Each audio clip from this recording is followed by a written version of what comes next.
Joining me now is Illinois Congressman Raja Krishnamoorthi, a member of the House Intelligence Committee. Congressman, thank you so much for coming back on the program.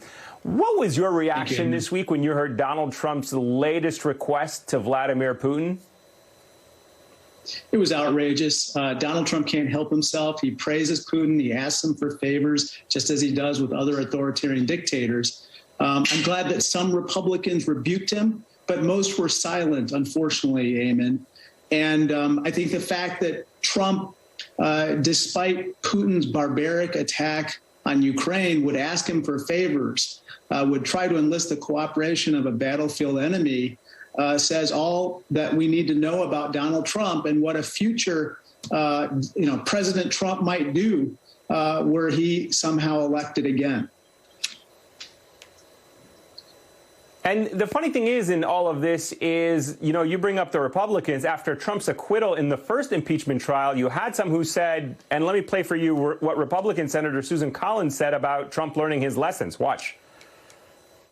I believe that the president has learned from this case. The president has been impeached. That's a pretty big lesson. I feel that the president probably learned a different lesson than the one Susan Collins is referring to here. What lesson do you think Donald Trump learned from that acquittal? I think he learned that he can do whatever he wants and try and get away with it. That's what he learned. And I think that he is going to keep pushing the envelope, so to speak, on the type of behavior that the leader of the Republican Party in this case can get away with. And I think it's up to us to continue to push back. But also, I hope that more Republicans do so as well. I have to say that, Donald Trump doing this again raises questions of why he is such a fawning admirer of Vladimir Putin, why he continues to try to ask him for favors and curry favor with Putin, the same questions that have dogged him for the last 5 years. I mean, the reason, at least in my opinion, the reason that this is so critically important is that Putin, he could easily release completely fake documents that implicate Biden or his son. And as we saw in 2016, somebody like Trump, who really has no moral standards, and his allies, and certainly those in the conservative media, they would gleefully promote the fake material to benefit his campaign if they thought it would. I mean, all you have to do is look at the first impeachment trial. I mean, let me play for you how Congressman Adam Schiff described the way Trump used Hillary Clinton's hacked emails then. And when the Russians started dumping them before the election, he made use of them in every conceivable way, touting the filthy lucre at campaign stops more than 100 times. How much of a national security concern should this be to all of us? Well, the Russians have every incentive to meddle in the upcoming election and the election after that for the presidency, because they know that Joe Biden is bad for business in the Kremlin. They want to get rid of Joe Biden. They want to get rid of Democrats who have the majority in the House and the Senate.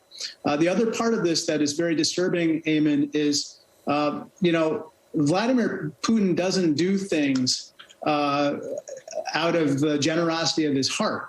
He wants things in return. And so he would absolutely want Donald Trump to return the favor in other ways.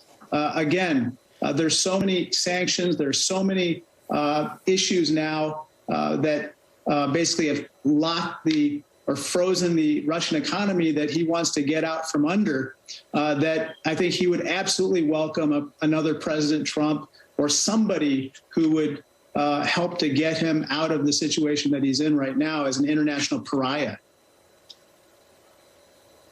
Let me, if I can, Congressman, just switch gears really quickly to another topic that's of importance, one that still deserves a lot of attention. You are one of the co-chairs of the COVID-19 Global Vaccine Caucus.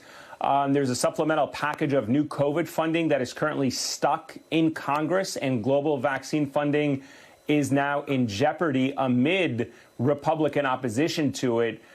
What began as a $19 billion package has been drastically cut, and that vaccine aid may not make it into the bill. Just out of curiosity, will you support a supplemental package without global vaccine aid, given what we're seeing right now and the concerns of another Omicron variant possibly taking hold? As I said a couple of days ago, I think many of my colleagues and I could not support a bill without global vaccine aid. Global vaccine aid is the only way that we can possibly end this pandemic. Without global vaccine aid, we're going to look at variant after variant come over to the United States, disrupt our economy, and wreck our health.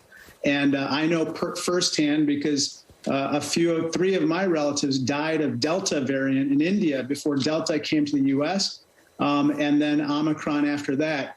It's not only the right thing to do to help vaccinate the 2.5 billion people who remain unvaccinated today, but it's also the smart thing to do if we're ever going to end this pandemic once and for all. Congressman Raja Krishnamoorthi, always a pleasure, sir. Thank you so much for joining us and sharing your insights.